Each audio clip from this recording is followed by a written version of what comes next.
This episode is brought to you by marketing consulting firm The Bonafide Lyrics and Marketing, LLC, where creativity meets business. You can check us out at www.theblm.com for more information on how we help local artists and creatives maximize their business presence.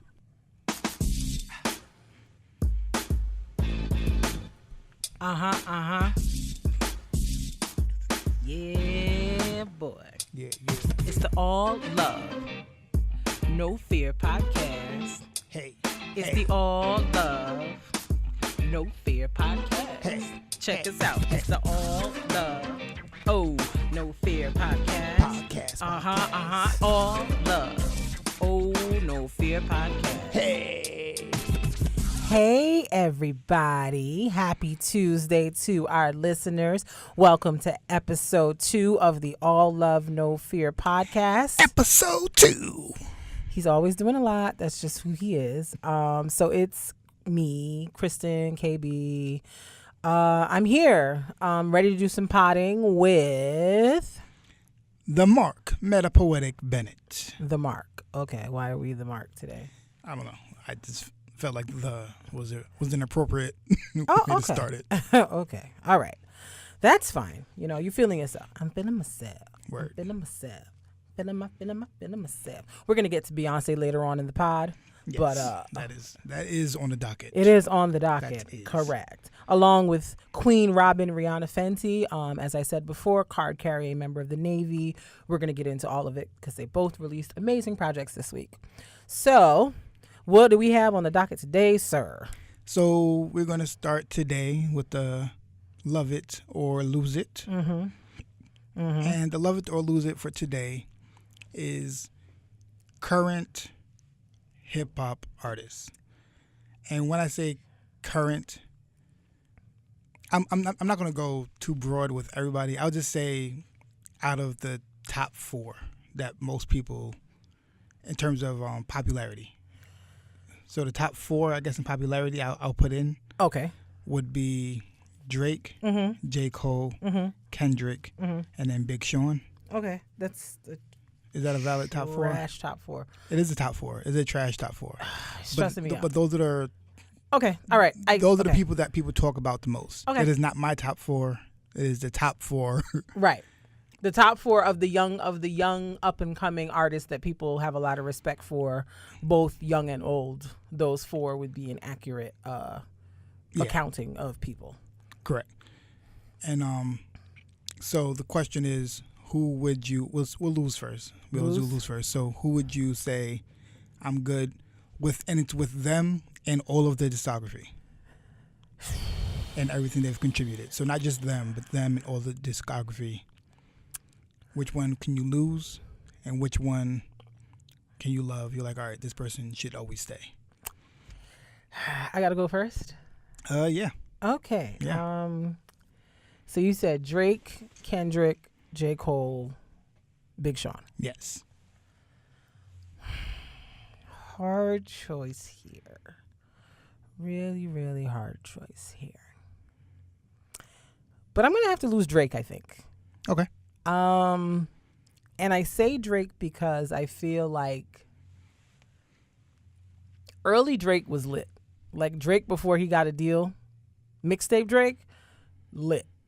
However, I can't say that I feel as if his more recent contributions have been amazing to me. Like, don't get me wrong. Drake knows how to ride a wave or create a wave before people recognize that it's about to be the wave.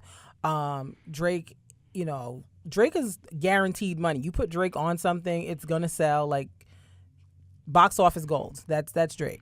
I don't take away from his abilities, his artistry. I don't take away from any of that. I just feel like if I had to get rid of one of these 4 people's music forever, Drake is probably my guy that I would have to get rid of, because I think I'm more of a, and I'm not saying that Drake is not capable of lyricism, because he is. I absolutely believe that. I just think that what he's put out in the last couple of years, like, I'm not interested. I don't want it. Like that Scorpion album, downloaded it. It's on the delete list from my title, because I'm just like, maybe 5 songs on there I like, and there are about 20 something songs on there, and I'm just like, all right.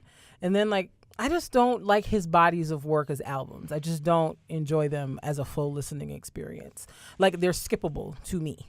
So yeah, I think Drake is the person begrudgingly I would have to let go. If it were up to me, I wouldn't let go of any of them because I enjoy them. Drake has given me a lot of bops over the years. But if I had to think about it from the perspective of listening to an album back to front without skipping, I can't do that with a Drake album. Yeah, for me, it's going to be Drake also. Okay. But the funny thing about me is I was actually a late when it came to Drake. When Drake first came out, I was like, nah, get away from me. Nah, I was with it. I was featuring it for a little minute. I was featuring it. That's what everybody in college was doing. But I was listening to Drake. But I was late, and then when I was late, I went back and listened to the mixtapes, and I was like, okay, I see where everybody's coming from. And I was always trying to figure out what about Drake makes me like, I don't know. And I think my issue with Drake has always been content. Okay. I think that everybody, when you listen to music, your sliders are different for each person on how they judge music. Okay. And like, so you have content, you have flow, you have song composition, you have can you dance to it? Like there's like different sliders, and you count certain things higher than others. Okay. Right? Fair. I put content very high and how diverse you are on how much I appreciate you as an artist. Mm-hmm. I can't see the range of content he produces as different. Okay. I think that he talks about a lot of the same things, and I don't see the range. I don't see him stepping out on the ledge with certain things. You don't see a 444? No, not. Okay. Like it might be later on, but right now he's kind of just like he doesn't talk about anything like that's hitting me. Right. Like I've never like left a Drake album like, yo. Right. And I see how he feels about that. Like my mindset is different. I halfway feel like he's phoning it in a little bit. Like mixtape Drake was trying. Mixtape Drake was trying to lyrical miracle you to death. He was really out here giving you bars, giving you like real content and relatable content. And I think once he blew up and started getting more famous, like now he's like that guy and he knows it. And so I feel like he's just phoning in a lot of what he's putting out. And I think that's why I can't listen to one of his albums like straight through. I'm not able. Yeah, like I just don't feel like I think he's like, yeah, I know I'm talented. Yeah, I know blah, blah, blah, blah, blah. But like maybe he's just here for the money, which is fine. I think my issue with Drake is my issue with Nicki Minaj. My issue with both of them is like, give me a strong 16 of bars. Just do it. If you can't give me a strong 16 of bars, just not even all the time, just once in a while, I can't rock with. Just once in a while, just be like, yo, just to let you know, I got this. Like, just do it once in a while, and I'm cool. Like we did not start this conversation talk about Onika, but we're gonna sidebar over here for a second. My problem with Onika is that Onika has never put out an album that was good to me from top to bottom. Onika has given me cute features on other people's songs. She's done a few like little, things she's released there, like that Lookin' Boy song that she put out a couple years ago where she was like actually spitting bars. But it's like when Nicki comes to present something to the public, it's this super bass, singy, girl, I don't want to, I didn't ask for this, I don't want it. Just no. And I think my problem with Nicki Minaj is that I know that she is capable of rapping well, and but she keeps giving me this garbage. And I'm just like, good sis. It makes you angry. Like I'm tired of you. I know you're talented. Right. Like there used to be a point in time where I would hear, oh, Nicki Minaj is about to be on something. I'm like, oh, I'm about to get my life. Like all I do is win remix, bodied. Monster, bodied Jay and Kanye on their own song, bodied. Yeah. So this is the Nicki Minaj that I want to see releasing music. But this girl loves to give me, I didn't come here for that, sis. That's not, you're better than it. I'm better than it. Like, let's just not do it. And I get it. On both of them, they're probably just like, what makes the most money? It's fine. But just once in a while, just release like, hey, just letting you know, I got this. Just do it. Just once in a while, just do it. Yeah. But they don't. Or like not even once in a while, like make an album full of that. Yeah. Like But this is gonna be once in a while with Nicki. I think like Drake once in a while will give me something with like his battles and stuff like that.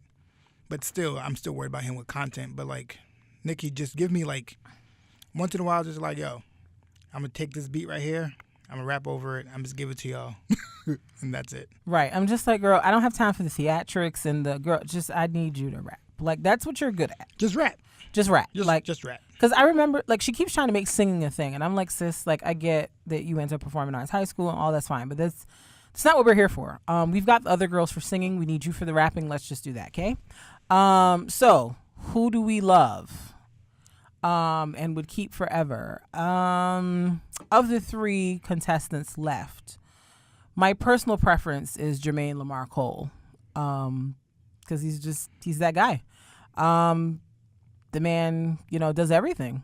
He produces, he writes, he has great rap skills. He talks about a lot of things that are just, it covers a large span of topics. It's not like he's always talking about, smoking weed or whatever. Like he covers a wide range of topics, and it's like a lot of it is very personal. I would say my favorite album from him is probably 2014 Forest Hills Drive. Like I can listen to that. Like I can listen to all Jermaine's albums like straight through without feeling like I need to skip. But like that one, I think has gotten the most play from me in recent years. I just like what he does. I like the fact that he puts music out and goes home. He's just like, here, have this album. I'll do a tour. Like Jermaine is just like the epitome of I don't do interviews. Like he just doesn't. He's not an industry guy. Like he's not out there trying to be seen. He's not trying to do all this stuff. He's just like, I'm just trying to make quality music for people. Y'all can have this and go on. And I think my admiration and like for him grew more when we went to see him last year. Yeah. One of the littest concerts I've ever been to. Yeah. And I didn't think it would be that lit off the strength of how Jermaine carries himself. Like he's just like, yeah, all right, guys. I'm producing this stuff and putting this music out. Like he's just so nonchalant, and I think it might just I might also be biased because he's an Aquarius like myself. But like that concert was one of the best concerts I've been to, and it wasn't like a whole lot. Like it was legit him in some regular schmegler clothes on the stage. He didn't have no. He might have had like a little like projector screen with like some stuff projected every now and again, but like. It wasn't like, lights, camera, action, but the show was like so, I think that stripped down type of element was just so in line with who he is and authentic to his quote unquote brand.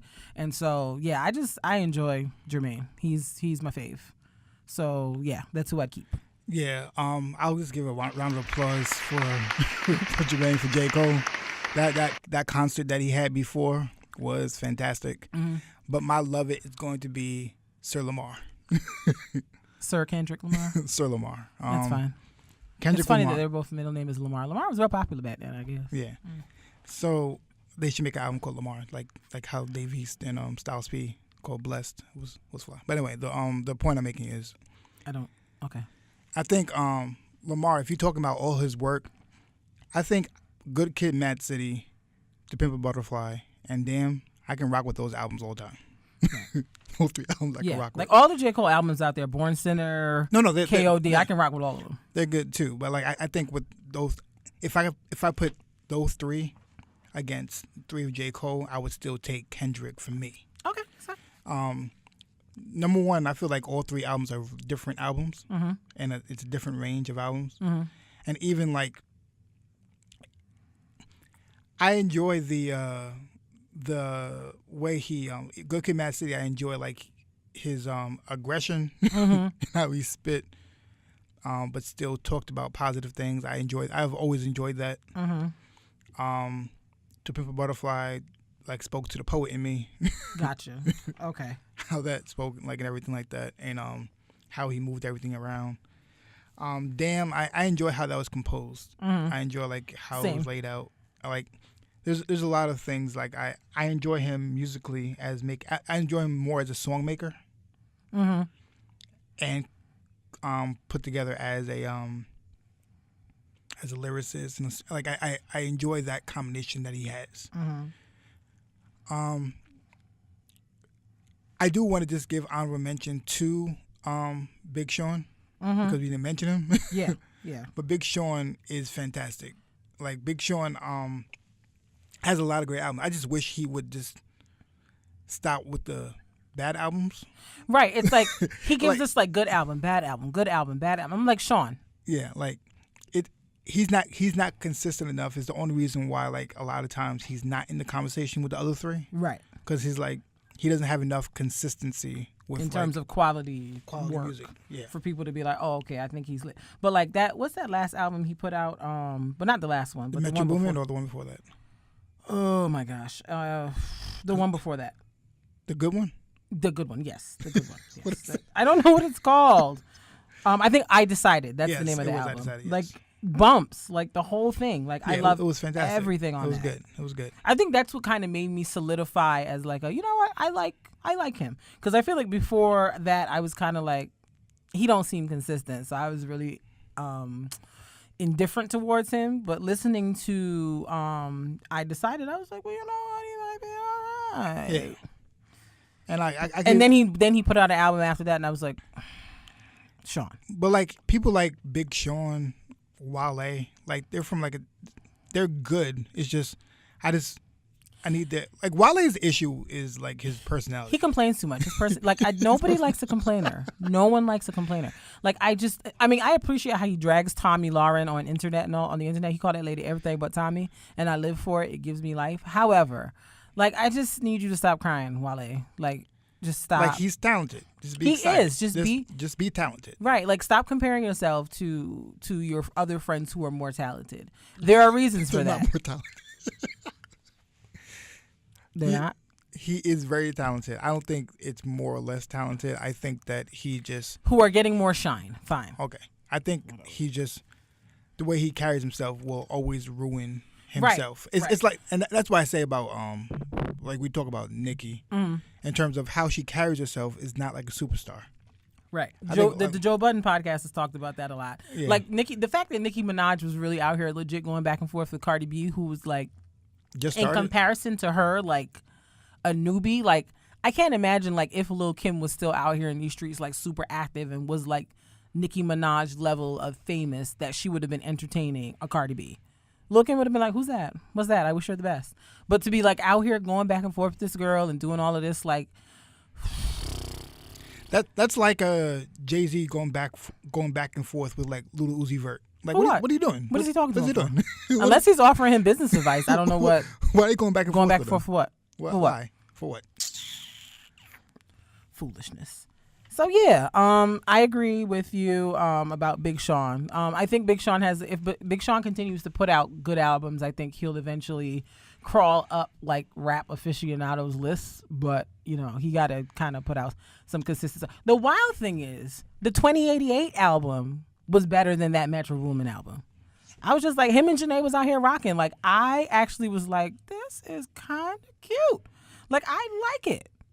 There's a song on there, I can't think of what it's called, but like his flow on the song is like insane. I'm like, how does he hear that? Like yeah, listen, he is talented. He is. I just need him to stop with the shenanigans. Just be more consistent.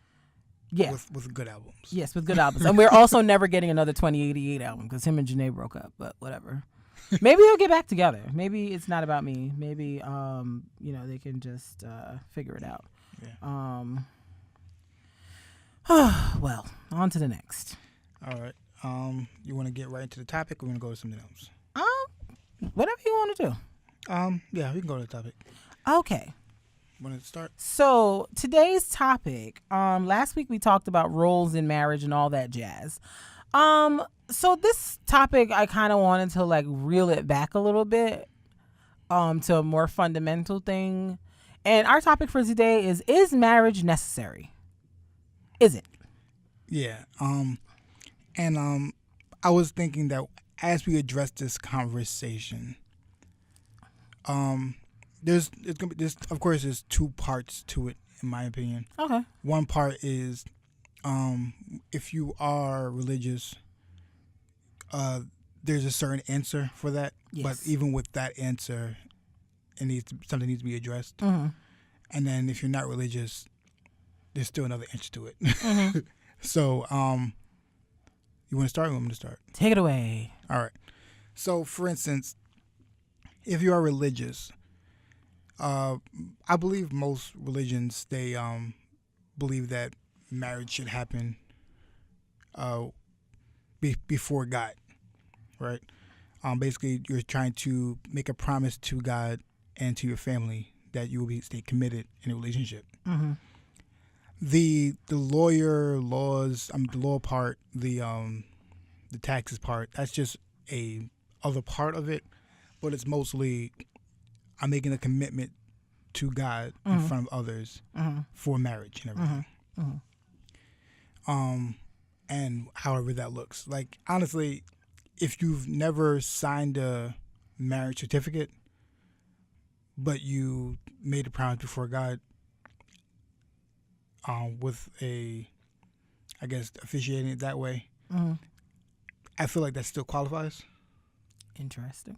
In terms of spirituality. Okay. I'm not saying, like, of course, you still need to go through it for the purpose of the state and everything, but in terms of spirituality, I feel like that is the qualification. Interesting. Okay. I learned something new about you today. I didn't know that. But yeah, but like I understand why it's important. But it makes sense in theory. Yeah, I understand why why it makes sense. Yeah. Because because there's benefits that come with it. Right. Yeah. And also too, it's like when people were getting married back in biblical times before like all of this stuff existed, I'm pretty sure that you weren't going down to a town clerk and signing papers and giving IDs and doing all that stuff. Nope. So that makes sense. There was no state ID. There was no state ID that you had to give. They didn't mail you back a certificate in a couple of weeks. Like none of that took place. So yeah. Somehow you did something and the streets knew you were married. Yeah, but I think the question is marriage necessary? If you're not coming from a religious or spiritual background, I think it really just depends on what you agree to. Okay. I think everything to do with a relationship is being on the same page, communication-wise. Right? So I think if you both are on the same page with how you want it to run, then it becomes successful in how it runs. Right. As long as you're both clear. I think the issue a lot of times is clarity. Like, it doesn't work if one person's expecting marriage and the other person is like, that's not what I'm doing. And that communication has never happened. Right. Or one person just assumes that the other person is going to change. So I think that's where the breakdown happens. Yeah. For me, coming from a religious background, I grew up in church. Like my whole life, that's all I know. And so it was always sort of instilled in us that like marriage was the standard, so to speak, and that anything else was pretty much living in sin. And, you know, marriage is for sex and for procreation and blah, blah, blah, blah, blah. So this whole concept of like having a family, it was sort of like presented in such a way like if you want to do that, then getting married is the way to do that. And I mean, growing up, I saw people who definitely had kids and weren't married, and that was, you know, they were living. So, you know, I guess I just was like, well, I guess they're doing something different. But as I've gotten older, I think my feeling about it is, it depends. Is marriage necessary? It depends. If you come from and are practicing a religious tradition that emphasizes marriage, and you feel that to be in accordance with the religion that you practice, that marriage is a step to take, then by all means, as long as both people are in agreement with taking that step as the next step, then sure. I don't know if I necessarily feel that way though in the situation where like a couple, an older couple in their like 50s or 60s, well, I shouldn't say 50s is older, but like a couple who may have been married before and either the spouse died or they got divorced and they've met somebody, but they don't want to get married again, but they're in love, they're happy, they're living their best life. Are they wrong for not necessarily getting married again? Because I'll be honest, I don't know if, you know, God forbid Mark were to pass away or we were to like go our separate ways. that I would be interested in getting married to somebody again. I think I'd be good on that. I think I've got a one and done marriage policy.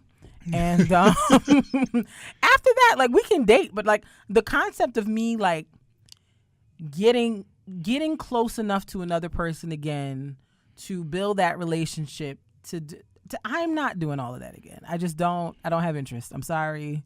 I just don't want to. And I see a lot of like couples who are like, they were married before and either their spouse passed away or them and their spouse divorced after being married for like 25 years. And, you know, they're human. They have attractions to people. So they're with people like long term, but they're not married. And I'm like, I don't think they necessarily have to be. If they want to, then kudos. But they've already been there, done that, got the T-shirt. Like, what they need to do that again to prove what to who. Yeah, and that's why I said initially, it's in terms of religious. I understand in terms of religious reasons because as Christians, the goal is to be committed to that person and made a promise before God before any sexual contact or anything like that. So that's why I said, like, in terms of that, that's why it makes sense. Yeah, I agree. But so like if you're just going to be like, I'm just going to be single and I'll just have friends and that'll be it, then that's fine. Right. Like you that's between you and your Jesus or your God or whoever you subscribe to.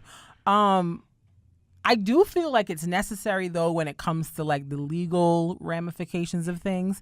And I've heard people use the scripture that talks about following the laws of the land where you live to sort of like support why you should get legally married. And I will say that there are advantages. People say marriage is just a piece of paper. So is money. So is a birth certificate. So is an ID. It's all just a piece of paper. However,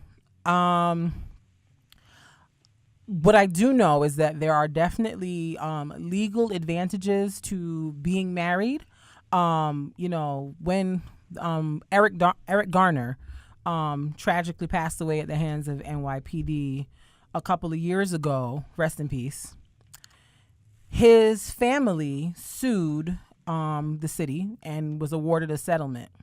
You know who got that money? Eric Garner's wife.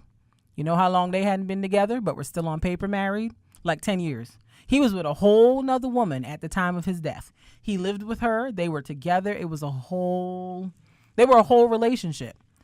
But when all was said and done, the person who received the benefits as his wife was his wife on paper.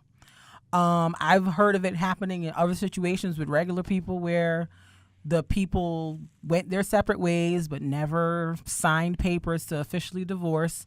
And then it was a whole big shebang down to the family because the lady friend who had been around for a couple of years felt like she was entitled to blah, blah, blah. But his real legal wife felt like, well, I'm the wife. Kick rock, sis. And, you know, I just feel like that's an unfortunate situation to put somebody in.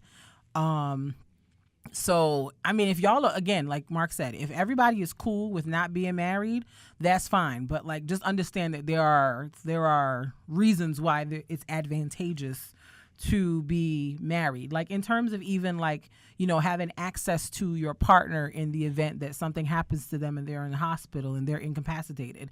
I could be the girlfriend for 10 years. If I'm not his wife, I can't go in there and say nothing. His mother, his father, whoever else is quote unquote next of kin can come in there and say whatever they want to say, regardless of what I think or what I feel is the best thing to do. And so to me, marriage is, yes, it's a spiritual thing. It's all that jazz. But there are some legal, practical things that come along with that. And I think people sort of ignore that stuff and they don't pay attention to it until, you know, it's too late and there's nothing that they can do about it. I also feel like in the same token, we have to be careful as Christians and people in other religions in general about how we frame marriage, because I don't think everybody cut out to be married. I don't think everybody is supposed to be. I don't think God made us all to be, because I see a lot of like stuff that concerns me with like singles ministries in churches where it's like there's this message out there, I guess, that, you just got to pray and wait on your spouse and this and that. And there's a lot of focus on that. And it's just like, well, what if God ain't meant for you to get married? Did you ever think about that? Like, maybe marriage isn't the plan for you. And so it's like, yeah, it's an encouraged part of our sort of religious idea and practice, but maybe that's not for everybody. Maybe that's not the will of God for everybody's life, and maybe that's fine. But I feel like sometimes we place a lot of value on it in a way that it's like it runs the risk of invalidating someone's existence if they feel like everybody around me is married. Why is it not happening for me? Yeah. Like, is it? And it's like, it might not be necessary for you and the plan that God has for your life to be married to somebody. Because being married it requires a lot of sacrifice and attention to another person that you just might not be in a position to do based on what it is your specific life plan is. So, Yeah. I think a lot of times I guess what you're trying to say is like people and they do it mostly with women. Yeah, it's mostly with women. It's not usually mostly with men. women, but like they put so much emphasis on marriage is how you will be complete, right? And how like marriage is a wonderful thing. Oh, it's a beautiful thing. I love being married. Happily married. It's wonderful. It's fine, but it might not be. It's not be the plan for everybody to be married. Yeah. You can have friends. You can be a friendship. Right. You can give high fives to people. High fives? Okay. You can do all of those things. You might just be like it might not be the plan, but I guess it sounds weird, but I guess the emphasis should just be on just the person, right, and trying to build up that person, and if it's God's will, it will happen. Right. But build up that person specifically as an individual, not just in preparation for marriage. Exactly. I think that's kind of what we're trying to get to. Yeah. Like build up that person as who they are right now, not in preparation for marriage. Right. You shouldn't be. We shouldn't be like, all right, you have to act this way to become married. You have to act a certain way. It should be, let's just build up that person as who they are. Right. And if they're ready, if God wants them to be married and have a spouse, where they are, there will be somebody to meet them where they are. Right. Yeah. I I was reading something today on the way to the studio about a school in Ohio, a Christian school, who kicked out 2 little girls attending the school because their mother wasn't married. And she wasn't married to either of their fathers. So she was an adulteress, as they said. And I said to myself, this is why we got to do better as Christians. And Christians are not a monolith, let's be clear. But as a body of believers who generally espouses the idea that we are to show love, what kicking those 2 little girls out of school because their mom isn't married or isn't married to their fathers, what about that is about love? What does that have to do with anything? But it just goes to show, I bring it up because it just goes to show like there's a premium placed on marriage in certain communities, and it's just like if you're not married, the effect of it comes down on people who have nothing to do with what's going on. Like that school is wild. They're wild. They should be closed down because that's trash. There's so many factors. So many problems. Number one, what does the child have to do with that? Nothing. They have nothing to do with that. That's nothing. Nothing. Number 2, you don't know if the guy was abusive. Right. There are several reasons why that woman might have said, you know what, no thanks. I don't want to marry you. The child can be abusive to the woman. Right. Like there's so many factors. And it doesn't even have to be all that. It could just be, hey, we don't work. Yeah. We don't work as a couple. This is we are fundamentally incompatible. It could be that simple. What I want to see is the list of men that have had their children kicked out of school because of the amount of children that they've had out of wedlock. Because nobody's checking for men with the kids out of wedlock. I want to see the list of them. There is no list. She can't find it. I want to see the list of men who were either kicked out of a job or anything because of their non-commitment to their spouse. I want to see where is that list. Please show it to me. And they don't have one. If you have that list, please email it to alllovenofearpcast.com at gmail.com. How can I? Let me see that list and let me know. Yeah, it's very, very, very confusing to me when things like this happen. I'm like, huh? What are you talking about, guys? What are you talking about? But like, to go back to what we talked about before, like, I think people look at marriage as, something that should be aspired to. And you said that, both parties have to agree. And I think that's true, because I think for some people look at marriage as the ultimate showing of commitment from their partner to them. And if their partner doesn't want to get married, they feel like the partner doesn't really love them or isn't really committed to them. And sometimes that's true. I 100% believe that if you're dating somebody and you want to get married and they don't, pack your things and go. Get on out of there. Because a person that doesn't want to get married, 9 times out of 10 is not going to change their mind about that. Especially as an adult. At a 30-something-year-old man that's telling you he doesn't want to get married. Yeah. He doesn't. This actually plays into the... he doesn't. Just pack your things and go, girl. Pack your things and go. This actually plays into a question that was given to us. Mm-hmm. We asked anybody who have questions. If you have any questions, please message us on social media or email us. But the question was, are you supposed to be in harmony with your significant other at all times? And when I asked that question, I was like... What does harmony mean? What does harmony mean, number one? And number two... harmony includes work.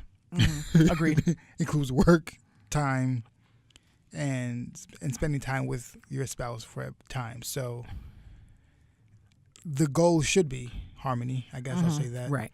But that only comes with constantly spending time. And constantly being in communication and being in honest communication. Yeah. Because I think if you're considering marriage, you need to be 100% okay with telling your partner anything. Yeah. Anything. Yeah. Not to say that you have to be rude or mean or dismissive or any of those things. Like how you say it still matters. How you say it still matters 100%. But there's a level of vulnerability and openness that you need to be able to have. Because a marriage where somebody's holding back is just exhausting. It's tiring for everybody involved. And it's not going to be functional. You need to be evolved enough as a person to express all of your emotions and feelings and thoughts to your partner in a way that they will receive it, of course. And your partner needs to be able to do the same thing with you. That's the only way I think that you can really achieve any type of like harmony as a couple. Because if you are running around, you're the husband and you're like, me and Kristen are doing great. We're having a fabulous time. Our marriage is going lovely. Meanwhile, I'm over here resentful of you because of something, and I've never told you that. We're not in harmony. Yeah. We're living in a fairy tale. Yeah. You think everything's fine. Meanwhile, I've got like a laundry list of issues because I don't feel confident enough to tell you this is what my issue is. These are my feelings. And so how can we work on that and develop that harmony if you don't know that I even feel that way? Yeah. Yeah, I think that, and the question is, how do you know that it's just constant conversation and just constantly checking in? Right. How's everything going? How do you feel about the relationship? How do you feel about the marriage? Like, asking those questions are important. Yeah. I think a lot of times, sometimes people are scared to ask those questions. Yeah. Because they're worried about what the answer is going to be. But if you don't ask those questions, then you're gonna be living expecting everything to be fine, and it's not. One person might be like, "We about to break up real soon." Right, and so then when they hit you with the "I want to get a divorce," you're saying like, "What? Divorce? Who said that? I didn't even know." All of that could have been avoided. Yeah. If there was some honest communication way ahead of time. Yeah, and like I said, how you say it matters. All that stuff matters. Yeah, absolutely. But like just. If there's an issue that's popping up and it needs to be addressed, you have to have the conversation and need to be talked about. Right. And harmony doesn't mean that you're in agreement about everything all the time, because you're two different people. You were raised by different people, raised different ways. You have different like cultural ideas and norms that you come into a relationship with. There are things that you might not even know that you have certain expectations about what marriage looks like and what your partner should do, what you should do, but you have them. And so those things might be different sometimes, but that doesn't preclude you from having a harmonious relationship. But you also have to recognize that those are things that need to be talked through so that everybody's on the same page. And this doesn't mean that talking through is a one-time conversation. Yeah. You might have to revisit that thing a few times because you change a lot as you grow. And so how you might feel about something now, 5 years from now, you might be like, well, actually, I have a different opinion, or I think this needs to be changed and we need to do things this way. So I think the communication always has to be open between the two people in order for there to be harmony. Whenever, somebody's holding back what they feel and they're not being like honest with their partner, I think that's when confusion has an opportunity to like rear its head, and something very, minute that can be kind of worked out in conversation becomes a larger issue over time, especially if you're holding on to it for a lengthy period of time and you're just like letting it fester. Because I don't believe in festering, because festering, well, I don't know about anybody else, but I know that I'm a creative. And so, right. Yeah, it's true. And I have the tendency, if I have enough time to sit and think, to create whole narratives in my mind about things that are not necessarily true. I start putting dots together that don't need to be put together. And before you know it, I've created a whole scenario that does not exist. And if you're sitting there and you're stewing with something that's bothering you for months at a time, you're creating a whole scenario and a whole set of feelings to go along with that scenario that don't exist. And so now when you finally are up to saying something, or your partner's just like, okay, you wildin', what's the problem? You're pouring out all this stuff and they're just like, I don't know what all of this is. Like, what's this all about? And to me, I feel like when you hold on to stuff for a long time and then like just unload it all at once, it creates a feeling of like disingenuous. I don't know if that's the right word, but the whole thing starts to look real suspicious, and you're looking like, well, like, have we been faking this whole time? Like, correct. What's like, just everything is just under question now, and it doesn't need to get that far. Is what I'm saying. Because now, if Kristen tells me like, oh, I've been feeling this way for like the past year, and I didn't say anything. Now I'm like thinking back to last year. I'm like, were you just upset with me this whole time? Like, right. Like, were you just doing things out of resentment? right. Like, what were you doing this last year? Like, you're just holding that in and just angry with me. And like, I'm like, do I even accept this gift that she gave me before? Right. Like how do I take in all of the things that have happened within the last year when you were upset and not telling me? Right. And I'm not approaching it that way. Right.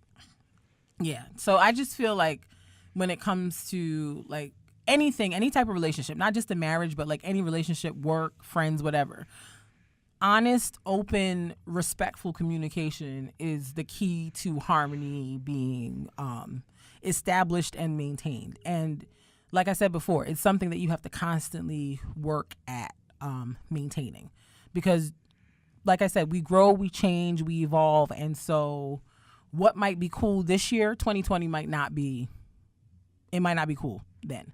So, constant reevaluation of those things. And I think when you have those constant conversations and spend that quality time with your partner, you can kind of see when shifts are starting to happen. And I think when you do notice stuff like that, you kind of need to be proactive and not wait till the proverbial ish hits the fan to be like, well, what's going on? Like, if your partner seems like off or like they're just distant or whatever the case is, that's the time to be like, hey, we need to do a check-in. What's going on? Because you don't want the situation to brew longer than it needs to, and then you end up having wild arguments and saying stuff that nobody needed to say. And now you got to backpedal from that. And, not everybody is a forgive and forget kind of person. So in the midst of an argument, if you said something super wild, that's now stuck in the back of your partner's mind for a long time. And so everything you say going forward is now colored by that thing, or the fact that you didn't bring up that you had this problem how many ever months ago. So it's just talk to each other. That's the bottom line. Just talk to each other and be honest if you want harmony to be a consistent facet of your relationship. That's my take on the matter. Yeah. It's my take. Word. Do you have any more comments on marriage? And if it's necessary, anything else you want to add to the convo? No, I think we kind of hit all the points, I think. Yeah, I think so too. Yeah. Bottom line, if you want to be married, be married. If you don't, then don't. Just make sure you're on the same page. Just be on the same page. Don't. And before we close out this topic, let me just say, do not, under any circumstances, ladies, give any man an ultimatum. If you don't put a ring on it, I'm out. There is nothing wrong with giving clear timelines about what your expectations are. There's nothing wrong with that, and saying, look, we're dating. I would like to, in 3 or 4 years or whatever you decide, be engaged and on the path to marriage. There's nothing wrong with articulating that, because you're just as much a part of the relationship as the other person. And so your feelings and wants and desires matter just as much. However, if you've been with somebody, 5, 6, 7 years, you're watching all your friends around you get engaged and get married and blah, blah, blah, blah, blah. And then you give somebody an ultimatum. If you don't put a ring on it in a year, I'm out. Be prepared to A, stand by that, and B, recognize how far gone you are as a person, that you are essentially strong-arming another person into marrying you. If that's where you are, you got to evaluate what's happening in your life. Yeah. Because you should not be having to do that to get marriage from someone. If they have not done it on their own after a certain period of time that you think is acceptable, and I'm not saying after a year or 2 years, I personally, kudos to the people who get married like super fast. That wasn't for me, but it might be for you. That's your business. However, if you know in your mind, and here's the thing too, a lot of times there are red flags and things we notice that make it clear to us that a particular person is not for us in terms of marriage, but we keep trying to make fetch happen. Mm-hmm. And sometimes you just got to not make fetch happen. You just got to recognize it's not going to happen. Yeah. And backpedal away from that, because what if you strong arm this person into marrying you, and then they marry you, and then you have like the crappiest marriage, and y'all wrapped up in like 2-3 years for what? Just to say that you were married? Girl, in the time that you spent strong arming that man and doing all of this, you could have met a whole nother dude and married him, and that was actually a good situation for you. So, and also to the guys, don't let anybody strong arm you into marrying them. If you don't want to marry that person, don't. But you should also stop wasting the person's time and giving them hope that that's something that you want. Because if it's not, and you know that that's not a person you see yourself marrying, like, just time is short. Jesus is coming back one day. We don't have time to be sitting out here playing games. If that is not what you want with that person, wrap it up, end it. Like, be by yourself. And I'll say on both sides too, because I've heard of instances where a guy would try to strong arm a woman into getting married also. Don't do it, girl. Yeah, don't do it. Don't do it. That's all. Don't do it. Don't be proposing to that girl knowing she's not about that life, and then she's like, now you looking crazy on the social medias. Just don't do it. Have honest conversations. Be upfront. Be clear about what you want. And if you two don't, like, this is another topic we'll talk about, but like, sometimes just not being on the same page about certain things that are fundamentals from you is enough to break up. Yeah. It absolutely is. They don't got to be beating you. They don't got to be cheating. They don't got to be none of that. You just aren't on the same page about these fundamentals, i.e. marriage, and so you break up. Just break up. It's fine. Like, you have to know what's important to you, mm-hmm. and what things you would not move on. And you only know that from knowing yourself. Like, this is something I'm not moving on. If they are not moving on that either, then it's not going to work out, because they're not moving on this one issue. Right. And that doesn't mean that you don't love them, you don't care about them, but it's just like, you don't have the time to sit and dilly-dally when you already very clearly see that it's just not working. Yeah, this one thing that's important to you is not happening. Right. And you can decide for yourself, in your own mind, I'm going to give it this much time, whatever the case is. But it's like, once you set that up, you have to honor that and say, you know what? I love you. You're cool. I wish things could be different. But for the sake of me being happy and whatever the case may be, I have to move on. Because you staying in that situation, it only creates resentment. The harmony that you may have once had is now tarnished because you feel some type of way that this person doesn't want to move forward marriage the way that you do and whatever the case may be.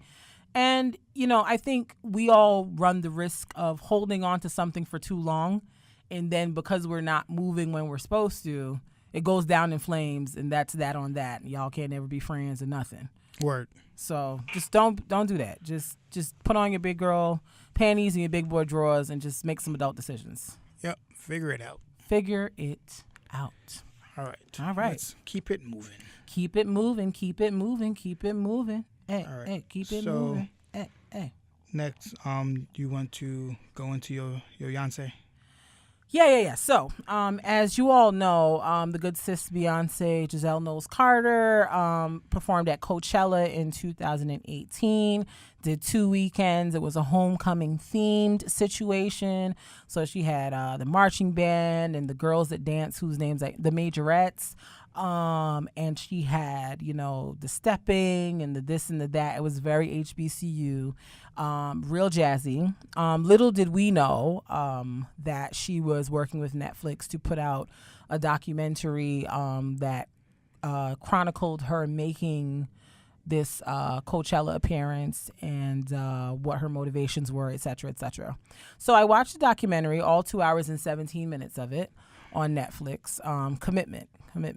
Commitment. So what I will say is this. Anything regarding the Carters, if you're watching for tea, you're not getting any. If that's what you came for, just understand they're not giving you tea. The most tea we got out of the documentary is that Beyonce had to have an emergency C-section because one of the babies was having issues in labor. That's the most tea we got out of that. And I was like, oh, but her babies are adorable. I don't know if or why people were surprised by Beyonce's work ethic. If you've ever been to one of her concerts, you can tell that is a well-run machine. Yeah. And that everything is rehearsed to the max. I'm not a Beehive member by any stretch of the imagination, but I'll tell you this. That sis can get my money for a concert because she entertains and she does it well. So in the documentary, she talked about how she did the vocals, just the vocals alone for the concert for 4 months, just rehearsing vocals with her, the band, the background singers, the sound people, 4 months, 4 months, 120 days. Yep. Rehearsing just vocals. Yep. Then turned around and did another 4 months. Yep. Rehearsing how the show was going to go from scene to scene, the dancing and all that jazz. 8 months this girl took to put on a show that she did in 2 weekends. A 2-hour show that she did in 2 weekends. 8 months worth of work for essentially 4 hours of show. Yep. If y'all don't understand why y'all faves could never sometimes, that's it. Because that girl right there puts in the work, okay? And when I tell you her show, like there was a scene where she was like rehearsing and she was having like one of her meetings afterwards. And she was like, guys, this ain't it. We're halfway there and we've got time to go. And from what I saw, I was like, oh, this looks amazing. This looks great. And she was like, nah, this ain't it, guys. This ain't it. I was like, she could have gave me a show of what I saw in the rehearsal and I'd have been fine. She was like, this isn't it. I don't want it. Let's do better. And she was like very serious about that. She had like a white 3-ring binder, thick, okay? Thick. And it had tabs and oh my God, it looked very organized. She's like a perfectionist about her show. And I just love the fact that she was so intentional about everything she did with it. I love the fact that she brought in dancers and band members and stuff like that who were from HBCUs who could bring that like authentic experience of HBCU homecoming to the performance, because Beyonce didn't go to college. She mentioned that she did attend homecomings when she was like, I guess, still a youngster living in Houston or whatever, but like she didn't go to an HBCU, so she doesn't have the same experience as someone who went to a Hampton or a Morehouse or whatever. So she brought people there from FAMU and other HBCUs to participate in the experience, and so it was just beautiful to see that. It was beautiful to see so many like talented Black people. Let me tell you something, them dancers, kudos. Because those girls was up there dancing for 2 hours. There was one scene where they took like a little break in the dance and they were like sort of like laying on each other in a formation, and you could see how hard they were breathing. I was like, my God, them girls are dancing for their lives. They earned whatever coin they received from Ms. Knowles Carter was earned. Okay, earned. That's why like I never understand when sometimes like people always be like on the internet, people always want to support Beyonce, but they don't support the artists and their local artists. I was like, do your local artists work as hard as Beyonce? Like, do they though? I don't think they do. Like, don't get me wrong. Some might. Yeah. Some might work really hard. And don't get me wrong, Beyonce has a plethora of resources at her disposal because of who she is. Correct. But because of those resources, the show is going to look different. Right. I'm not saying don't support them, of course. Support your local artists. Till they get to Beyonce. Yeah, but like don't bash people for wanting to go to a Beyonce show because of what Beyonce brings to her show. She brings production. She brings dancers. She brings a lot of things that you might not be able to get from your local show. So don't try to tear down Beyonce. Like I understand tearing down the people who don't work hard and become a celebrity. Right. But don't tear down the people who work for where they are. Right. Like this girl, like Beyonce is a person who could at this point phone it in. She has done enough that if all she ever did from now on was put out a bunch of phone it in albums, she's entitled. She's been out here in these streets for 20 years. Yeah. Like publicly. We saw the documentaries of when they was kids and Matthew Knowles had them running on treadmills and singing at the same time. So we know the girl works. So at this point, if she wants to phone in some albums, cool. I don't have anything further to say. You don't have to give me anything further. The documentary was like long, but yeah, it was a little longer than I would have liked. Maybe it was because I was trying to watch it after midnight, but whatever. I was like, when is this gonna end, guys? Yeah. But overall, I thought it was really great to see like the behind the scenes, and I like that it showed that Beyonce is regular, because when you see her up there doing that choreography, you'd be like, Beyonce learns choreo fast. No, she's slow like the rest of us. There was one scene where the guy was trying to teach her something, and she was like, it's like this, and you can see the confusion on her face, and I could relate to it, because it's like when somebody's trying to teach me a dance, I just be like, I get what you're trying to do, but I don't feel like my body is doing it the right way. So like, I need help. I need help. But like, I appreciated the fact that she like never stopped. Like she kept going. She was like, I might be doing this wrong, but I'm gonna keep doing it. You're gonna have to show me. That's why you're here. The other thing that people kept talking about with the documentary is how she pretty much like, she had got invited to Coachella in 2017, but then found out she was pregnant with the twins. And so she had to, decline and come back. So basically she started preparing for this concert like, I want to say like 2-3 months after she had those babies. And she was heavier, obviously, because she just had some children. Twins at that. And so she was like, I had to get my body ready. So she was like, I had no bread, no sugar, no dairy, no meat, no fish. I was like, so what you eating, sis? Because hopes and dreams. Clearly. Hopes. And one of the clips, she was like, guys, I'm hungry. And I said, I feel you, because you're not eating nothing. She said, no sugar. So it was like, in one of the scenes, she was eating an apple. So I'm like, what is she eating? Fruits and vegetables? Is she on a Daniel fast? Like, what's going on? Yeah, she was definitely Daniel fast. It sounded like she was on a Daniel fast. And then I saw people on social media talking about, I'm inspired. I'm not. Beyonce keep all that right there. Kudos to, she looked amazing. She lost the weight. There was a scene where she showed Jay-Z an outfit, like one of her costumes that she was able to fit back into. And I was like, good for you, sis. But what you talking about with the no bread, you already lost me at no bread. The minute I heard no bread, I was like, well, that's that on that, Beyonce. Because I likes the bread. No bread. No bread. Whew. But that's a level of commitment right there. But she did say she would never do that to herself again. She was like, I definitely pushed my body way too hard. I did a little bit much to get ready for this. She's like, I'll never do that again. But yeah, I just, kudos to her for her commitment to giving you all a show. And she gave a show. My coworker was actually at the Coachella show. Shout out to Gabby. She was actually at Coachella, and she got her life because she is Beehive member. Like, she is the president of the club of the Beehive people. And she was like, oh my God, like I was there at the concert, but like the documentary was just like so amazing. I'm inspired. She's ready to start her Beyonce diet. I'm here to support her as a friend. I'm not doing it with her though. So that's that on that. But yeah, check out the documentary. The album is lit. The Lift Every Voice and Sing, like, it gave me life in the documentary, and when I watched the actual streaming of the Coachella concert, I was like, well, she gotta come on here and be black. And then she gave us the Frankie Beverly and Mays remix, Before I Let Go, and it's lit. I need it at the summer barbecues. I was just on somebody's Instagram, and they had like trap karaoke this weekend in the city, and Beyonce's version of Before I Let Go came on. The place went up. So I think she's established it as a classic. And I'm not gonna lie, when I first heard that she did a remake of Before I Let Go, I was like,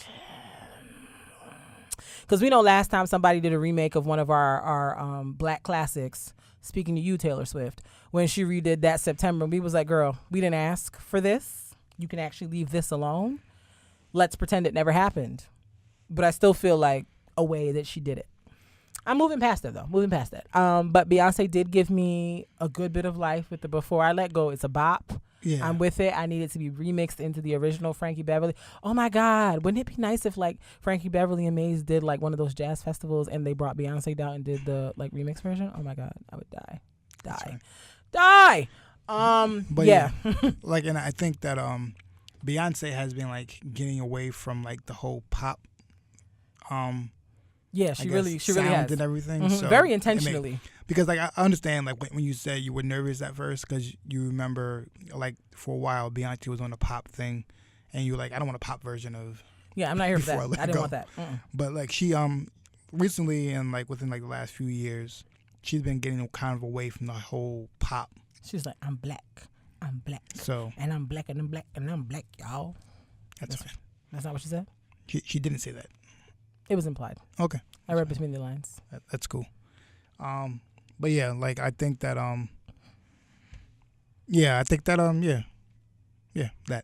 that. Her in the documentary, Things I Imagined, aka Solange, came out and did a dance with her. She danced with her for the Swizzle it, touch your heels, touch your toes. Naomi Campbell walk. Whatever that song is, I can't think of it. But she came out and danced with her. It was super cute. I was just like, yay, go Solange. It's your birthday. We gonna party like it's your birthday. I'm gonna let go of the fact that album wasn't good at some point, but I'm like, really, you still bring it back up? Yeah, because like immediately when I saw her come out, I was like, oh, yeah, good. All right, Solange. And then I live for when she brings out Kelly and Michelle. I live. It gives me life. I love her little Destiny's Child reunions. They need to get together and do a reunion, real talk. Like, just give me a concert. I don't even need a new album. I don't care. Just do your own music. Just give me a concert. But I don't know. I don't know if that's the vibe she's on right now. Yeah. So. I'm actually going to go right into that because you're talking about HBCUs, into this nonsense from Howard University. So I spoke about last time I went to HBCU, and what I said was true. HBCUs, we have healthy competition between us. We talk about the real HU. We talk about other HBCUs and everything like that. But anybody who comes for any of the HBCUs, we come together like, hey, back up. Don't come for us. We didn't send for you. Exactly. So this is kind of like what was said. DC, so they have to work within DC. If they don't want to be within DC, then move the campus. I think we need to work. This dude, this gentrifier of DC, just told people that they need to move the whole campus. In response to what? In response to, let's get some context. Mm-hmm. Let's do that. So what happened was people decide to come and walk their dogs on Howard University campus. Howard University is a real college. It's real. It's a real college. So they decide to. There's dog parks around the area that they can go to, but instead of doing that, they decide to come walk themselves onto the campus. It's not like a New York City campus where it's like on the street. No, it's the actual campus. You go through gates to get through. So they walk through the gates with their dog to walk in the grass of the HBCU campus. And like they have the dogs just running around freely. Pooping everywhere. Pooping on the grass. And people are like, hey, don't you want to like not do that? There's dog parks you can go to. This is a campus. Yes. Get out of here, son. Pretty much. And this dude decides to say, maybe y'all should move the campus. To which I said, Howard University has been there since the year of our Lord, 1867. It is 2019. Who you just got here, sir? Yeah. You just got here. What huh? What are you talking about? Move it where, sir? Yeah. I don't have time. Please display your urban planning degree that would give me plans and layouts and infrastructure things to help me figure out where you would exactly hope to move the Howard University campus to for you and your dog, by the way. Not for any like real reason, environmental concern. No, because you want some place to walk your dog. So we should move the campus. So the clip that Mark played, he basically said that on when being interviewed. Then he backpedaled and said, and I'm going to read exactly what he wrote. You got it. Sean Grubbs Robichaud is the gentleman's name. Wanted to apologize when I misspoke on Fox 5 News about dog walking. They did not inform what the interview was about. Walking the dog on the yard of HMU. We're going to come back to that in a second. I believed it was about walking your dog in the neighborhood. I have been a neighbor of HMU for 15 years and believe we should all get along and respect each other as neighbors and a community. But my words got twisted, and again, I am very sorry. Let's start. What is HMU? Howard people, Bison, holla at me. Do y'all have another initial in y'all name? Because in all the years that I've known of you, I've always heard of Howard University. I don't know what the M stands for. So if one of you could just clarify for me what that is, great. Yeah, I'm trying to like Google it. I'm like, maybe y'all got something that I don't know about. No, I've never in any of their published materials or their website anywhere seen an HMU. Second of all, you're claiming that you've been in the community for 15 years, and A, you're using the wrong name of the college, and B, you're arguing that the college should move after you've seen it there for 15 years so you can walk your dog? Really? Now you're backpedaling talking about you didn't know what the interview was about? But you said campus. You take me for your jets? What campus you thought you were talking about? What campus did you assume? Stop lying. Stop lying. You said what you said. Stand by it. Don't backpedal now, baby. That's what you said. You said what you said. My words got twisted, and again, I'm very sorry. No, you mad because the people came at you and was like, not today, sir. Not today. You can get out the neighborhood, but the Howard University shan't. You could go, though. Like, I just don't, the audacity to think that an institution of higher learning should move so you, gentrifier, can walk your dog on their campus. Who are you and your dog to come and disrupt the sacred space that is Howard University and disrupt its student body and what they've got going on? Who do you think you are? The caucasity of you. Yeah, I'm looking at the comments from some of my Howard friends, and they don't know what HMU is either. Nobody seems to know. They're quite confused. It's a mystery. Someone was like, "Is that Howard Memorial University?" I was like, "What? Where's that? Who said that? What's that? What university is this?" Never heard of it. That's how you know, like, some people just are legitimately just entitled and out of touch with reality. Like, what? I am flabbergasted at this. At the note, like, when I first heard that he said they should move to campus, I was like, y'all lying. That man ain't say that.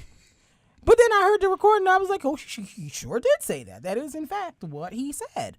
And I just need people to do better. Like, just stop. Yeah, get out of here. Just get to stepping, sir. Go find something to do. Go walk your dog at the 4 city parks that students have said is around that school where you can walk your dog. And first of all, how you even get on the campus? I went to a residential college, and I don't know if people should just walk on there with a dog.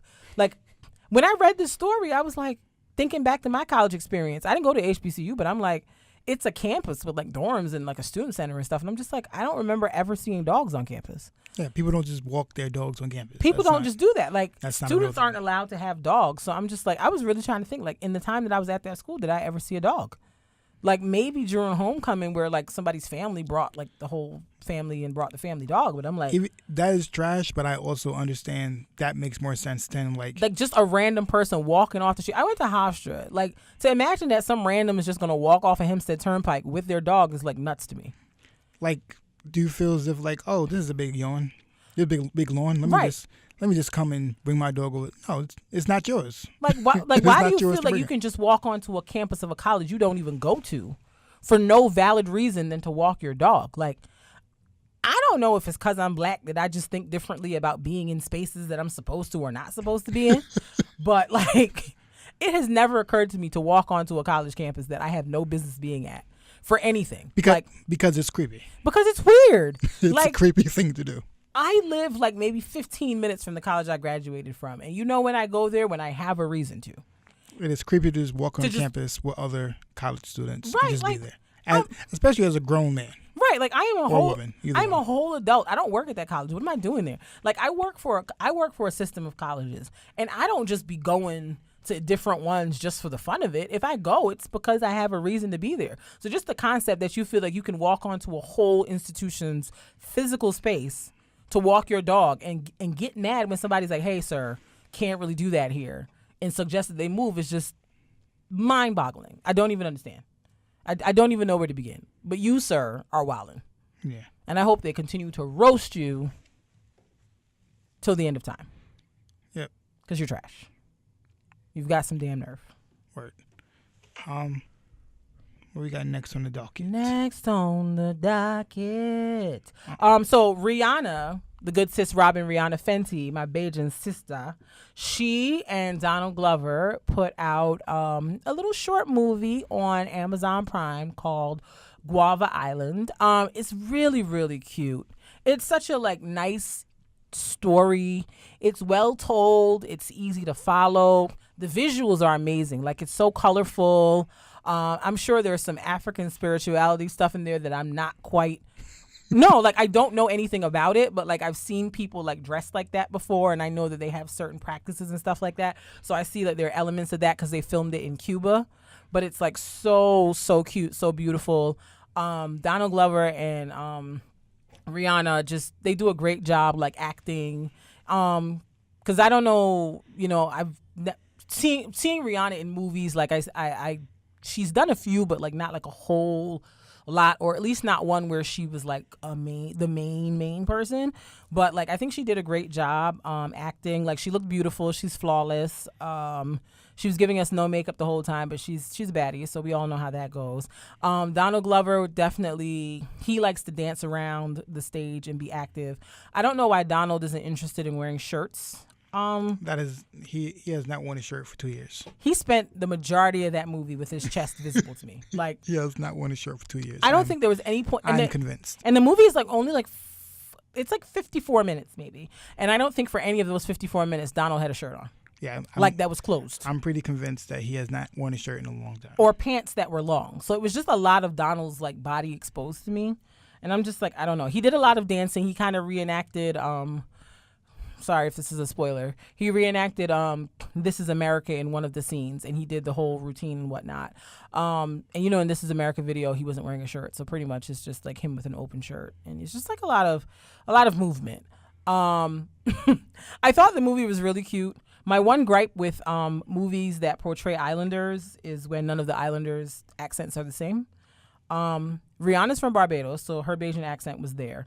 But then everybody else sounded different. I didn't know what country they were supposed to be from. I didn't know where Guava Island was supposed to be in terms of like dialect, because like Donald had an affected accent.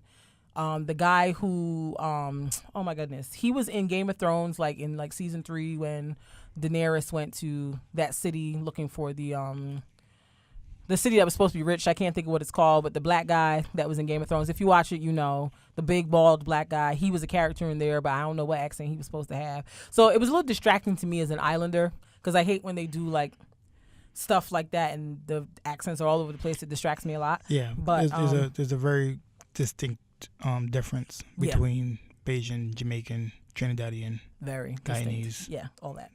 So, but like overall, I thought it was really nice. It was an easy watch. I encourage everybody to check it out and support my sis Rihanna. It was beautiful. I loved it. I would definitely watch it again.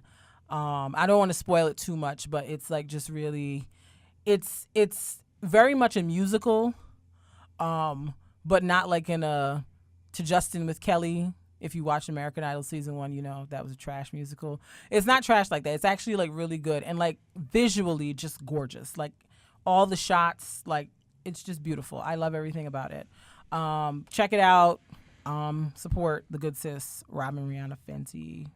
She's also out here selling you girls makeup and lingerie. She won't give you music. We're just going to have to deal because that's what the queen wants to do.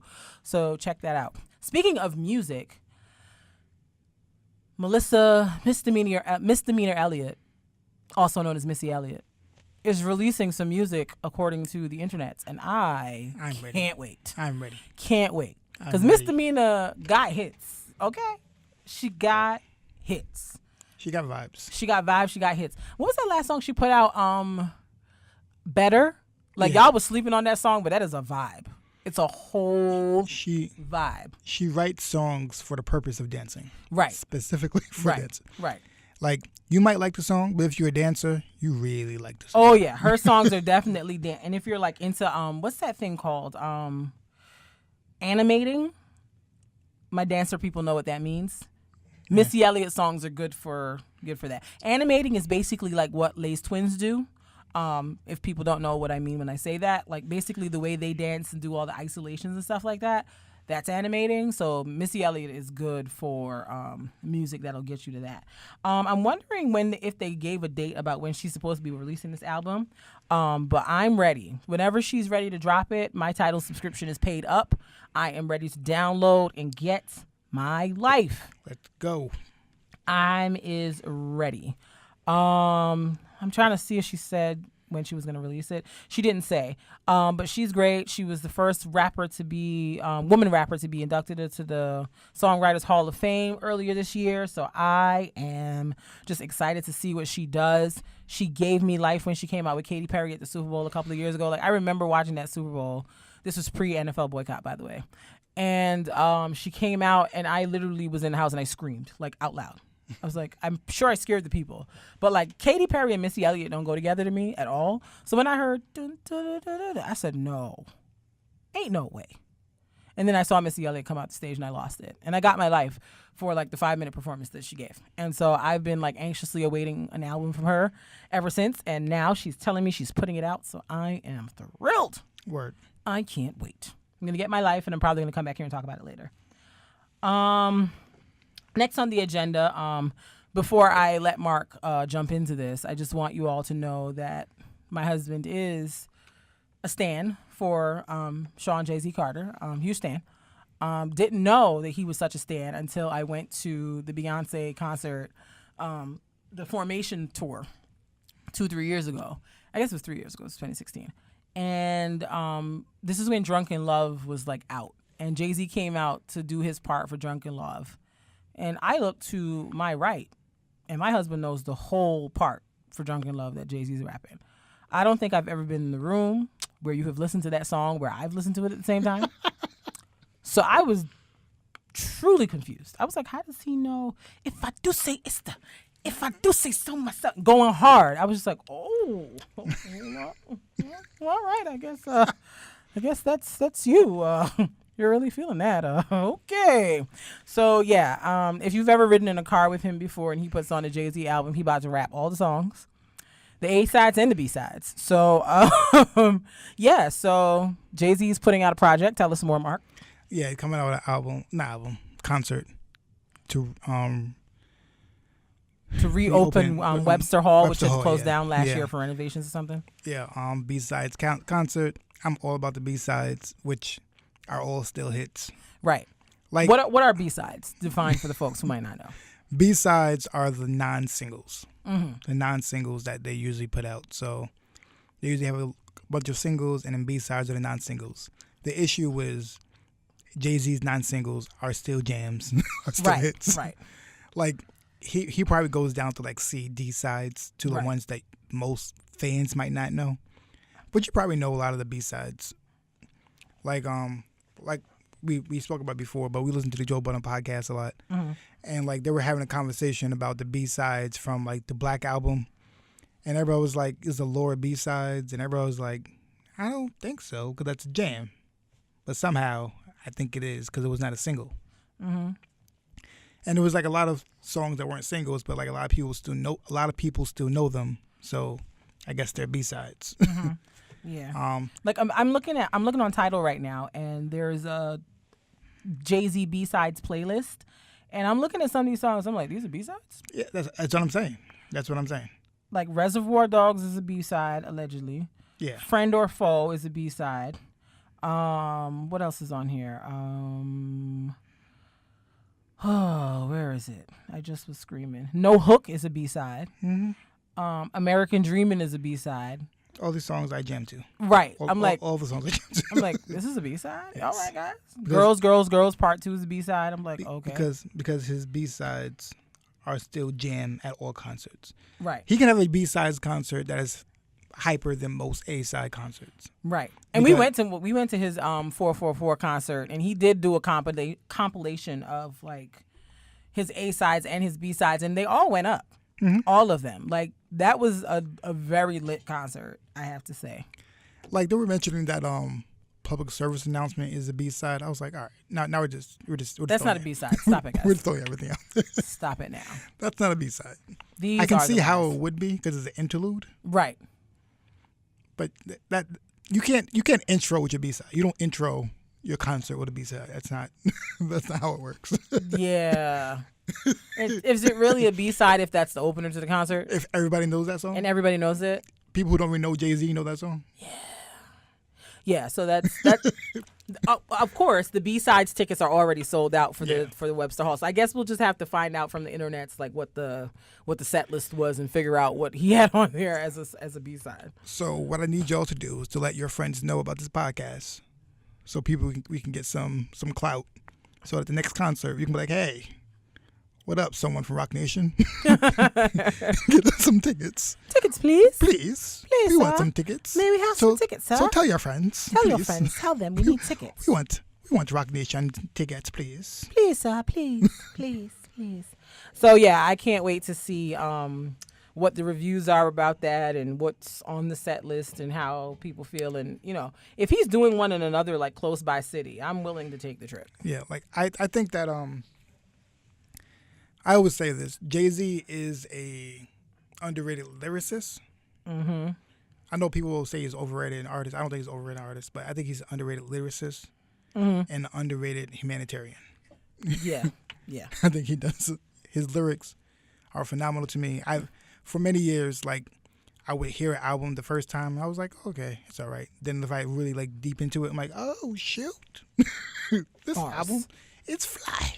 Bars. So I think that he's an underrated lyricist because people don't usually put him into the top lyricists.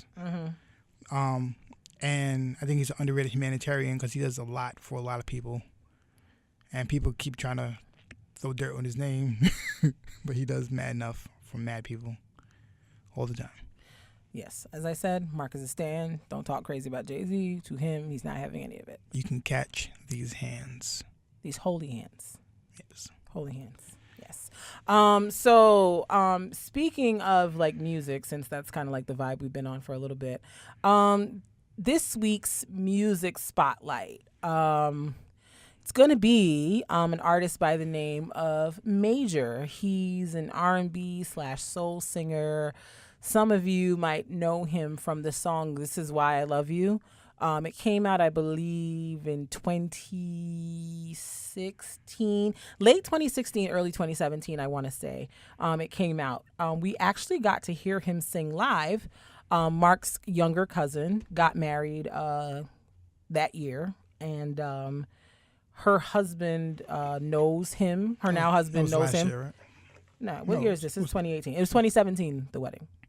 because I was pregnant. That's what I you're remember. right. So her husband knows Major. I think they go to the same church because they live out in California or whatever. And He so went to Berkeley. Major. and he went to so Major went they to know Berkeley. each other somehow. I don't know, but they know each other. And so he came and performed "This Is Why I Love You" at their wedding as Mark's cousin walked down the aisle. The man can sing, okay? Vocals flawless. Every note was hits. He has the bars. Perfection. I have nothing to complain about. That man sings down. And so he has 2 albums out. He put out the first one, I think, is called I Am Major. Yeah.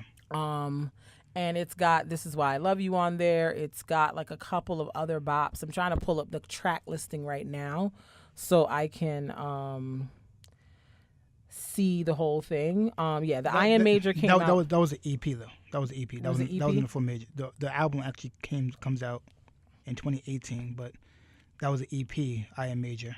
I Am Major. It was a delicious EP, whatever it was. Yeah. It was just 2 singles and 2 music videos. No, this I Am Major. This right here. This is what you're looking at? Yeah. Okay. I heard it was an EP.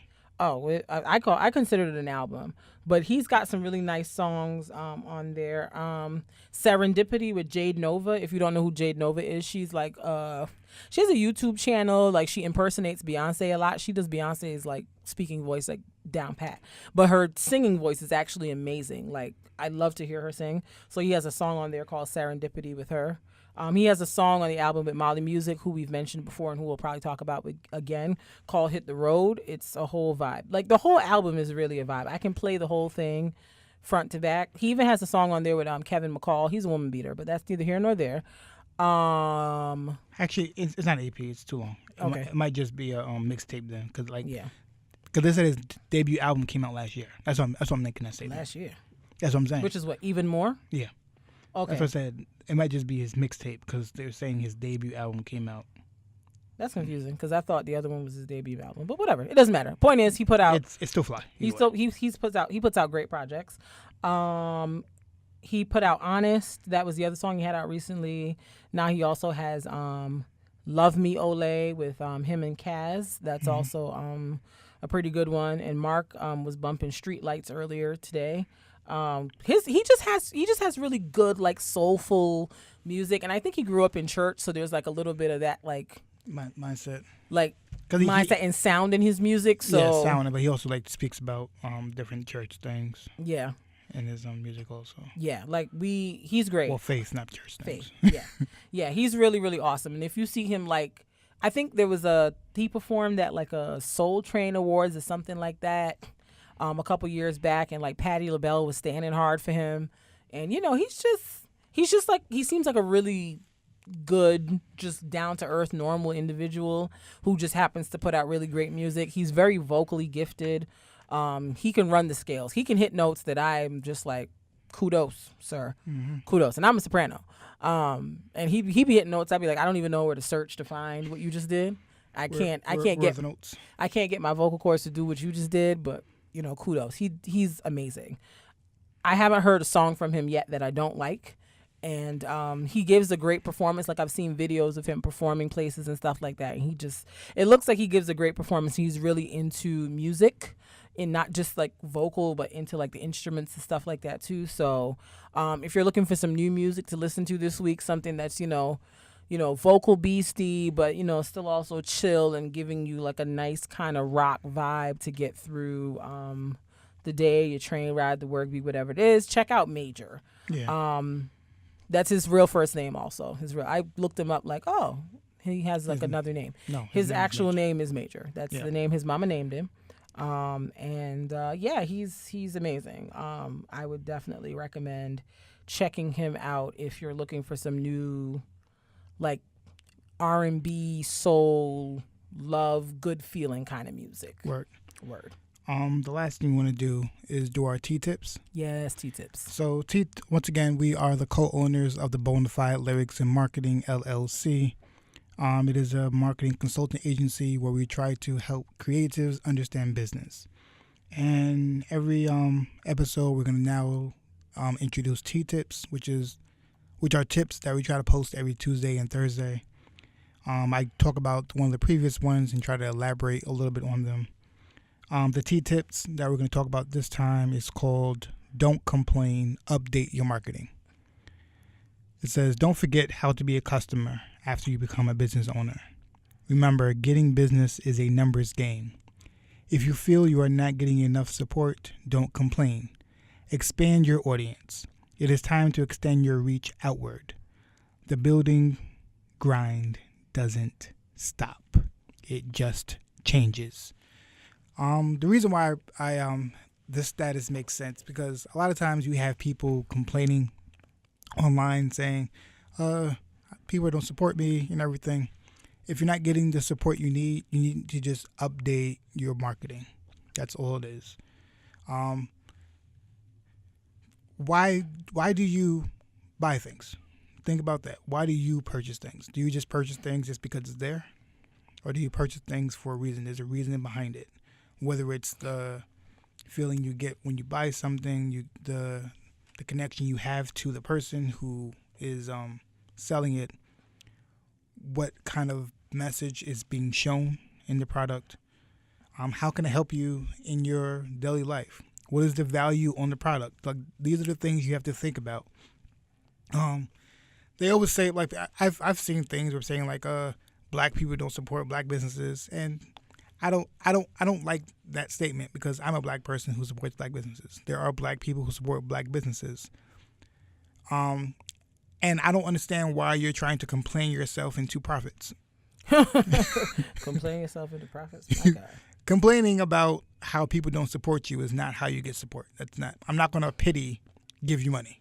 Right. And that's why Wale is where Wale is at. Just so we can do a little full circle. Yes. He complains all the time about people don't support my music. I don't want to support a complainer. That's boring. It's annoying. I don't want to, because if I'm supporting you, why is the support that I'm giving you not something that you're appreciative of? If you're complaining all the time, it makes me feel as a supporter that is actually trying to like see you do well, that my support doesn't matter. You're worried about something else outside of that. And it's just like, you should be appreciative, of the support you already have. Like, why are you over here crying? Yeah. Nobody likes a complainer. Appreciate the support you have and just keep grinding. Right. The grind is hard. It is. The grind to get to where you need to get to is hard. Don't just expect people to support just because you are you. That's not how it works. It's not. That's not how support works. It takes time. People need to have the right money at the right time. People need to have the right availability at the right time. It just, things have to line. Like, for you to get support from somebody, things have to line up in the right way. Right. People are not just going to support you because you black, I'm black, I'll give you money. That's not how it works. Sure isn't. It's never how it works. Sure isn't. All right. So just, you have to grind. You have to grind to make it to where you want to get to. And that's whatever you are. If you are a song, if you sing, you need to go around to open mics. You need to sing around. People need to know who you are. People are not going to just book you just because you say you sing. There's a lot of people who know how to sing or who say they know how to sing, and they sing terrible. Also that. So no shade. So like, I'm not going to just book you just because. You need to get your name out there. You need to just keep grinding. The grind is hard. It is frustrating. But when you keep grinding, the opportunities will come, but you have to keep grinding. As soon as you stop, you're actually just putting a pause on your blessing. So just keep moving forward. Right. Just keep going forward. Be like Jesus. Jesus went on the cross to die, and he wasn't doing all that whining. He just did it. So. Oh, such a weird parallel. I'm just saying. I just thought about it because it's like Easter season. Happy Resurrection Sunday, everybody, by the way. Yes, you're listening to this on a Tuesday, but we're recording on Sunday, so happy Resurrection Sunday and all that jazz. Yeah, like, just kind of be like Jesus. Don't do all that complaining. Just do what you're supposed to do. Just do the work. Just do the work, because nobody has time. Complaining is annoying. So. Word. Yeah. Only children can really do it and like not like tap dance on our nerves like that. Adults, it's just not cute. So just don't do it. Yeah. So this week in random, on the docket, Notre Dame, I should say. So as most of you know, if you follow the news, the famous cathedral in Paris, Notre Dame, caught on fire last week. Didn't burn all the way down, thank God. But I don't know if I'm disconnected in some way or something is wrong with me. But my emotional reaction to hearing that it was burning down was, oh, that was all I had. People around me were like, oh my God, this is so sad. This is a tragedy. It's burning. I was just like, okay. I didn't see it. I was like, oh, like, I think I kept watching the news coverage looking for someone to tell me that people had died or there was some injuries or something. But like all this outpouring of grief over a physical building burning, I was just like, okay. But what about them 3 churches in Louisiana that had got burned down by that guy? Where was the outpouring of distress then? Like it was majorly quiet for that, according to my Facebook timeline. So I kind of felt like, is something wrong with me because my overall reaction to the thing burning down, like, oh, that's sad. No, it's a building. It's a building. And then the fact that like immediately like there were all these like people offering to like put up money to rebuild it. And like I just saw they had a benefit concert in Paris yesterday to raise funds. So I'm just like, so what was all of this like weeping and wailing and falling out about? Like, I just didn't get it. Like, I understand that it's like a historical site and that it's a big deal to the Catholic Church and their whole situation and blah, blah, blah, blah, blah. But just like the way people were like in tears or almost in tears about it was perplexing to me. Yeah. If you're like historical landmark, I understand that. But it's a building. Your church has always been and always will be the people. Right. It's not just the building. Like, would I be sad if my church burned down tomorrow? Yes, I would be. I would be sad that that building that has so much history and means so much to our congregation were to burn down. I would be sad about that. However, you know, if no one died, I'm okay. Yeah. I'm okay. Church has always been the people. Right. It has always been the people. The building is just a place where the people gather. Like, we can gather anywhere. It doesn't have to be inside that physical building. But like, I just felt like people around me were just losing it, and I was just kind of like, oh, all right. I mean, I guess. Like, I did not have the same like guttural emotional reaction. I felt like maybe something's wrong with me. Maybe I've got issues. Word. Which is like, you know, possible because, you know, I'm human and whatnot. What else did I want to talk about this week? So, I was reading something recently about, I saw it today actually, something that weirded me out a little bit. So like this woman posted a thread on Twitter about how she was taking the flight, and instead of scanning her boarding pass to get onto the plane, they did some biometric scanning of her face, and the gate opened, and she was like, well, where y'all got my face from? Like, how do you know?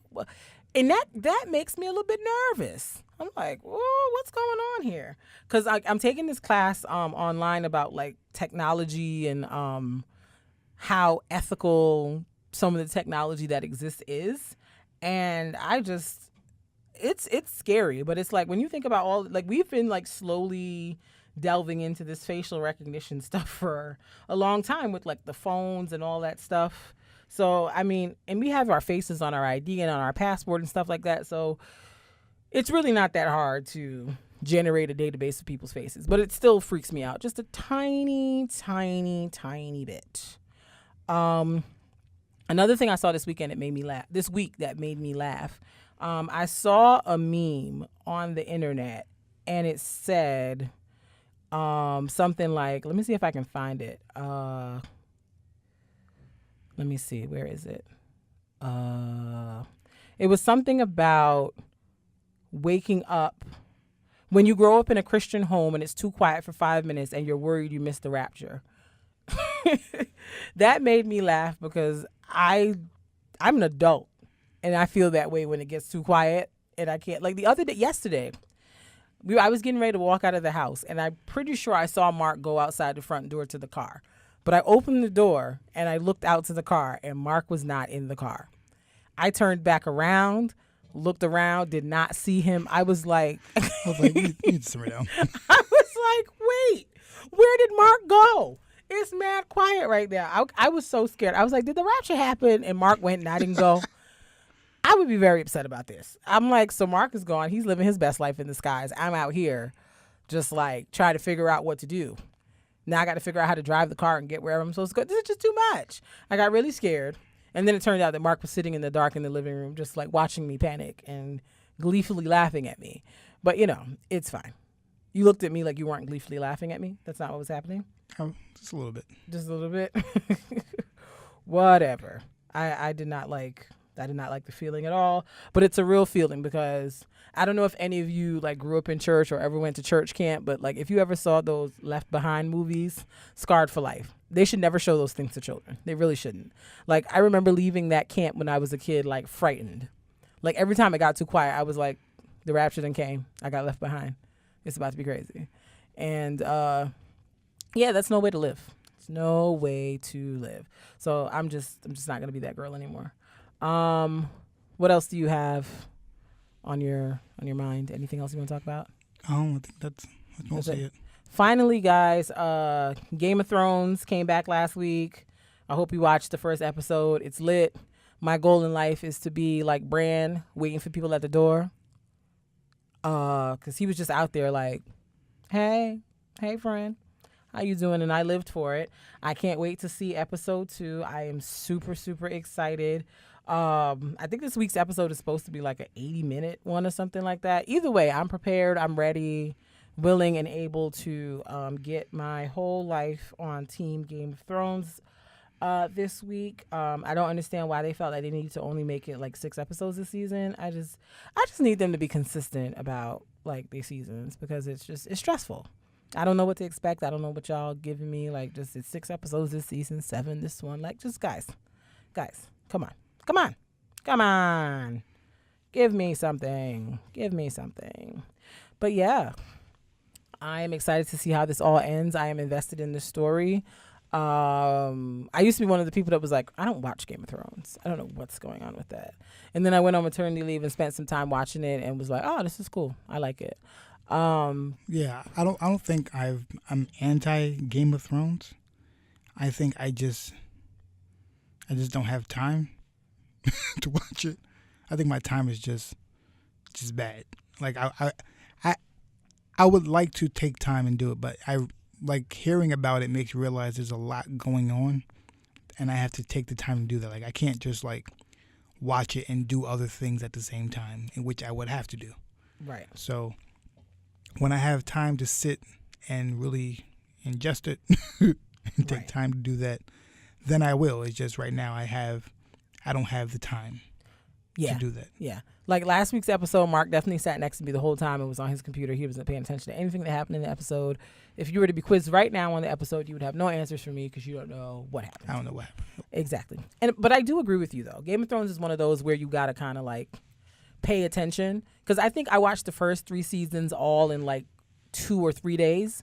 And I think I had to stop because I was just like, there are too many characters. There are too many storylines.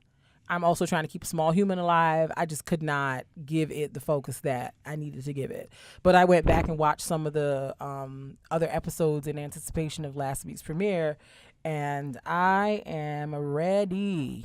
I am prepared. I am invested in the storyline.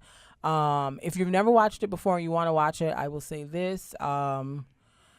Be prepared to dedicate some focus. This is not a show you can kind of watch as background noise. You have to pay attention to everything because everything matters. And also don't get attached to characters.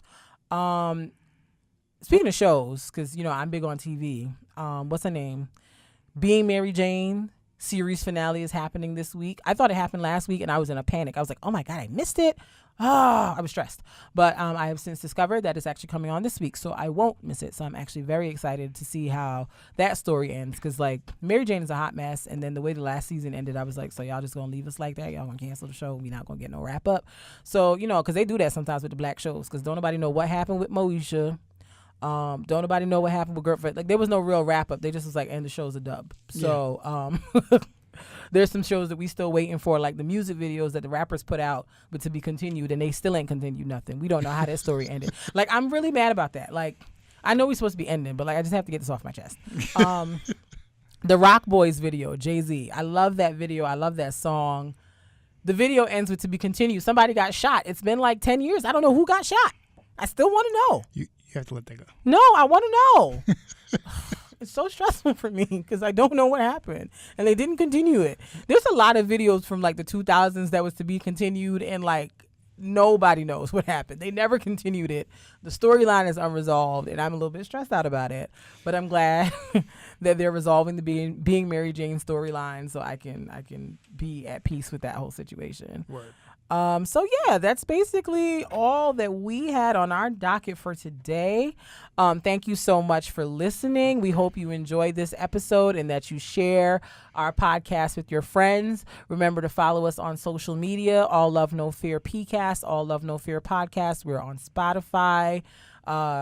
What's that other thing? SoundCloud, Apple Music / iTunes. I don't know which is which, but we on the Apple platforms. Where else are we, my dear?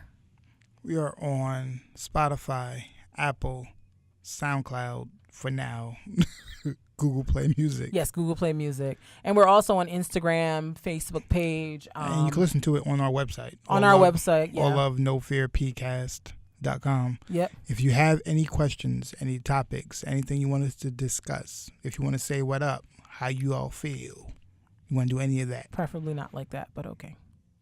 You can say it like that. I don't like it. I don't want it. Just email us at alllovenofearpcast@gmail.com. So with the cast, like the way you said it, is it like more than one A? Like you said P-cast. So like P-cast. cat. So how many A's is that? Say it again. I'm not going to say it again. I try to maintain an atmosphere of professionalism and accuracy here, and it is not respected. My feelings are very hurt by this. But I'm going to move on. It's fine. I'll figure out the A's. Yeah. We apologize for that sound also. My computer's. Oh, I was like, what is that? Yeah. That Okay. was weird. Yeah, right, maybe we'll edit that out. Maybe we won't. That's how you got it. Content people. Content people bring great content. Showing how real this is with the mess ups. I cannot. Showing the real. The real? The real. Okay, that's fine. You carry on with that, good sir. Okay. Let's get out of here. Yes, let's do that. Thank you so much again for listening. We hope you enjoy, and we will catch up with you next week. I don't know what we're going to talk about. We will be here, God willing, next week to give you some more of our insights and feelings about the things that are happening out here in these streets. Until we meet again, we bid you adieu. Peace.